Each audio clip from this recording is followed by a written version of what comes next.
What happens when unchecked authority collides with someone who knows exactly how the system works, and won't be silenced?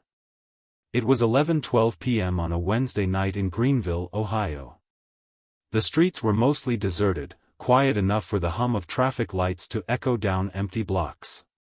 Major Camille Rhodes, a decorated logistics officer in the U.S. Army Reserve, was making her way home in a government-issued SUV. She'd just finished a late strategy meeting at the regional base, 2 hours south, and was mentally reviewing notes for tomorrow's operations briefing. Camille wasn't in uniform, but everything about her was structured: her calm gaze, her steady hands on the wheel, the silent rhythm of her breath.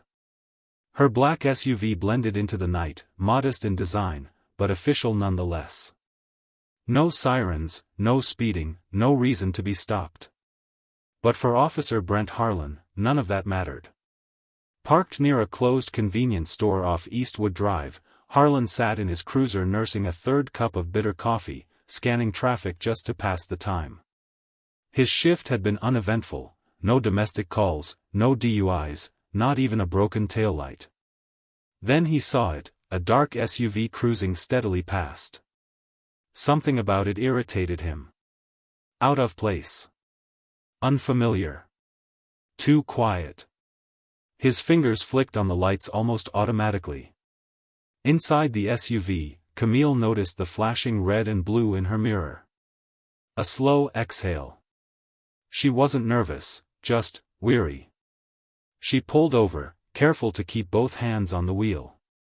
Training kicked in, not just military, but the silent code every black woman in authority learns to follow when faced with sudden, undeserved scrutiny. The cruiser door slammed. Camille glanced in her mirror. The officer approaching was tall, stocky, maybe mid-40s, hand resting unnecessarily close to his holster. He didn't approach the passenger side for safety. He went straight to her window. "License and registration," he barked. No greeting. No explanation. Camille rolled the window down halfway. Her voice was clear, steady. "Officer, may I ask why I've been pulled over?" "You were drifting," he replied, shining a flashlight in her face. "Looked like you might have been drinking." Camille narrowed her eyes, not angrily, but puzzled.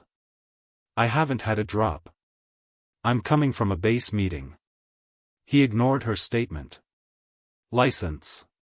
Registration," he repeated, sharper this time. Camille complied, slowly reaching into her glove compartment.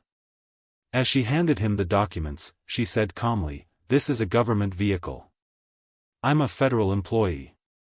Officer Harlan glanced at the ID. His lip curled. "Army, huh? That don't mean you get a free pass." "I never said it did." His eyes narrowed. "Step out of the vehicle." Camille blinked. "Excuse me? I'm administering a sobriety test." "Now step out." There was no scent of alcohol. No slurred speech. No signs of impairment. Just his suspicion, his need to assert control. Camille's jaw tensed. She wasn't new to this. But she also wasn't about to be intimidated. Without a word, she tapped her phone's screen, opened the camera, and hit record. "For the record," she said softly, "this interaction is being recorded." The flashlight flicked away from her face. Harlan's eyes briefly registered surprise, but not regret. "Out. Now." She stepped out, graceful and deliberate. Civilian clothes, yes, but everything about her posture screamed discipline. She didn't argue. She didn't flinch. Under the streetlights, he made her walk a straight line. Arms out. Eyes focused. She did it perfectly. No stumble. No hesitation. But still, he scribbled something down and tore off a ticket. "Failure to maintain lane," he muttered. Camille took the paper. Not with fury, but with a look that said, "You have no idea what you've just done." She got back in her car and drove away without a word. Officer Brent Harlan had no clue that the woman he just tried to intimidate wasn't just another driver. He had no idea that she was about to challenge him not with threats or rage, but with the power of truth, law, and a reputation that stretched far beyond his precinct. This was more than a traffic stop. It was the beginning of a reckoning. If you were in Camille's shoes, would you have hit record, or tried to stay silent to avoid escalation? Officer Brent Harlan didn't give the stop another thought. Not that night. Not the next morning. In fact, he mentioned it casually to a rookie officer in the break room the following afternoon. "Lady thought flashing her government badge was gonna scare me," he said with a smug grin. "Tried to play the military card. I told her flat out, doesn't matter who you are, on the road I make the calls." He laughed as he sipped his coffee, expecting the usual nods of approval. But the rookie, Officer Jensen, froze mid-sip. "Wait, what was her name?" Harlan shrugged. "Rhodes. Camille Rhodes." The rookie's eyes widened. "Major Camille Rhodes? You mean from Fort Travis?" "Sir, she's not just military. She's a Bronze Star recipient. She runs logistics for the entire Eastern Division. She's spoken at D.C. summits."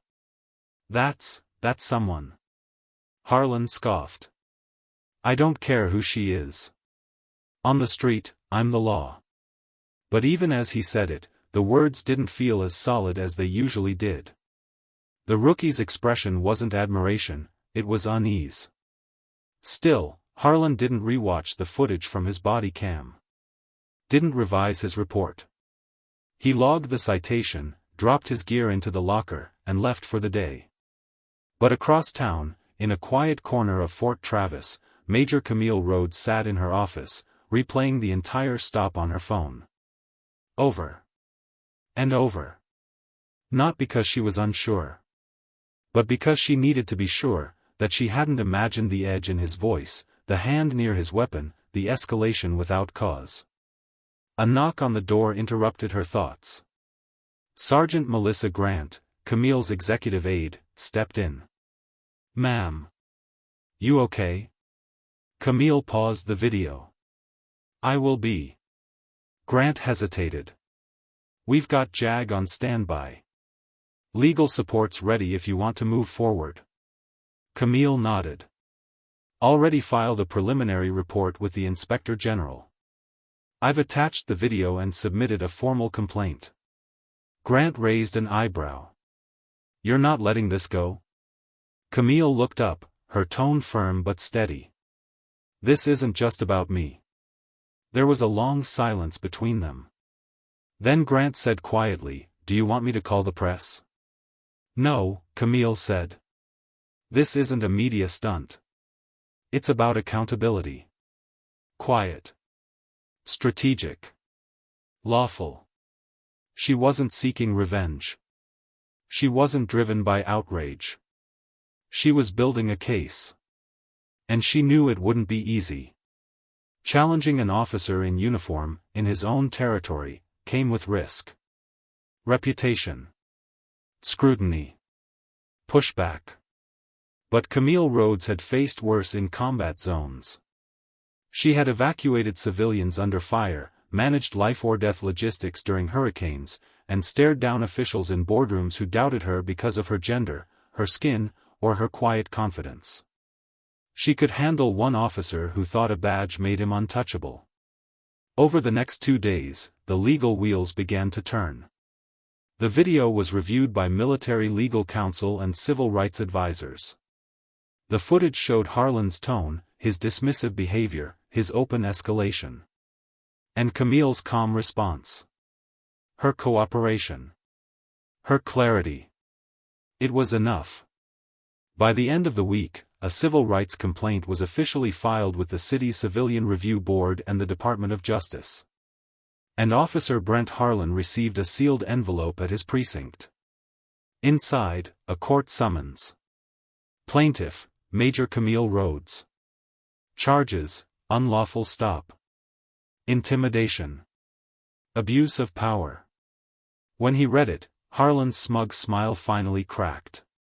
"Bullshit," he muttered. "No way this holds up." But deep down, he knew, this time, it wasn't going away. "Do you think Officer Harlan should face disciplinary action, or is being taken to court enough?" 3 weeks later, the courtroom in downtown Greenville was packed, not with reporters or cameras, but with people who knew something bigger was happening. Police officers in uniform sat on one side of the gallery. Military personnel from Fort Travis sat on the other. Some were in dress blues, others in civilian clothes, but every one of them was here for Major Camille Rhodes. She didn't sneak into the courthouse unnoticed. She walked in upright, steady, in her full military uniform, polished medals, ribbons, rank. A quiet presence, but commanding. When she entered, Officer Brent Harlan was already seated at the defense table, arms crossed, flanked by his attorney, Martin Colton. His smugness had dimmed. He didn't smirk. He didn't wave. He just stared ahead, jaw tight. Camille didn't look at him. She took her place next to her lawyer, Lena Whitmore, a sharp, unshakable civil rights attorney with a calm fire behind her eyes. The two women exchanged a silent nod.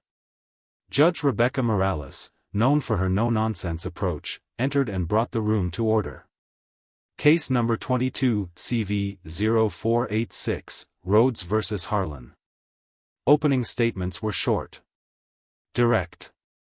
Lena spoke first. "This case is not about someone asking for special treatment. It's about how a man with a badge treated a decorated veteran as a threat, not because of her actions, but because of his assumptions." Martin Colton argued otherwise.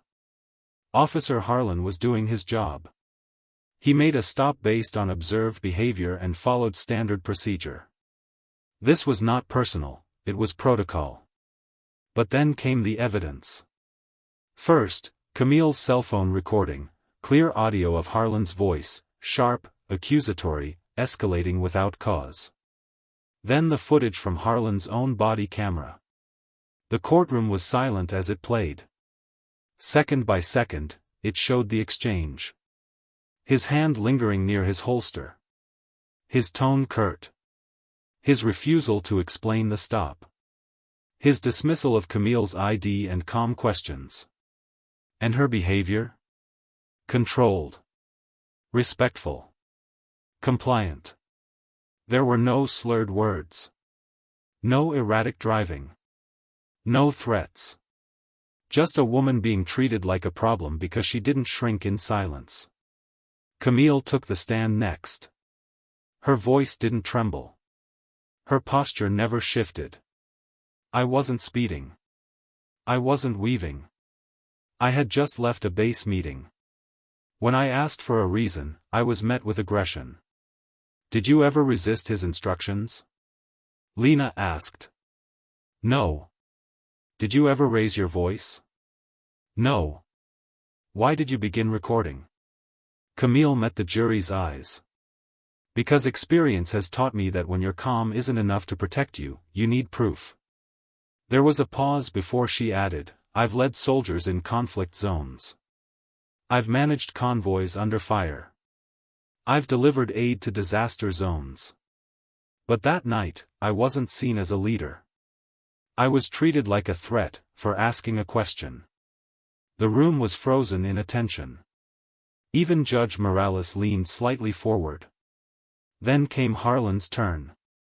He did not take the stand. Instead, he watched silently as his lawyer tried to salvage the case, suggesting Camille overreacted or took offense where none was intended. But the footage didn't lie. The jury saw what it saw.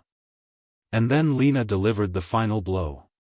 She played one last clip. Harlan, in the precinct break room, days after the stop. "She thought flashing her badge would scare me. Don't care who she is. On the road, I'm the law." No context could soften those words. The defense slumped. The prosecution rested. The judge called for a recess. And the entire room knew, the real verdict was already forming in the hearts of the jury. What would you have done if you were on that jury? Would this footage alone be enough to decide the case? 3 days later, the courthouse was quieter. No uniforms. No packed benches. Just a few spectators, a couple of legal clerks, and the main players waiting for the final moment. Major Camille Rhodes sat calmly beside her attorney, hands folded in her lap, her uniform once again crisp and composed. She hadn't come today for applause. She came for closure. Officer Brent Harlan, in a wrinkled gray suit, looked smaller than he had during the trial. His jaw clenched. His eyes rarely met anyone else's. His attorney, Martin Colton, sat with a legal pad in his lap, scribbling nothing of substance, just a nervous habit now. The door opened, and Judge Rebecca Morales entered with her usual grace and gravity. The courtroom stood. Then silence fell again as the jury filed in. Judge Morales gave a respectful nod. "Ladies and gentlemen of the jury, have you reached a verdict?" The foreman, a middle-aged woman in a tan blazer, stood up. "We have, Your Honor." "Please read it." "In the matter of Rhodes versus Harlan, we find in favor of the plaintiff. We conclude that Officer Brent Harlan did unlawfully detain, intimidate, and abuse his authority during the stop on January 17th. A breath held across the room was finally released. Camille remained still, dignified. Harlan's lips parted, as if he might object, but then closed again. He slumped slightly in his chair. Judge Morales continued. "This court rules that Officer Harlan's actions violated the plaintiff's civil rights, failed to meet department protocol, and demonstrated a pattern of behavior inconsistent with ethical law enforcement."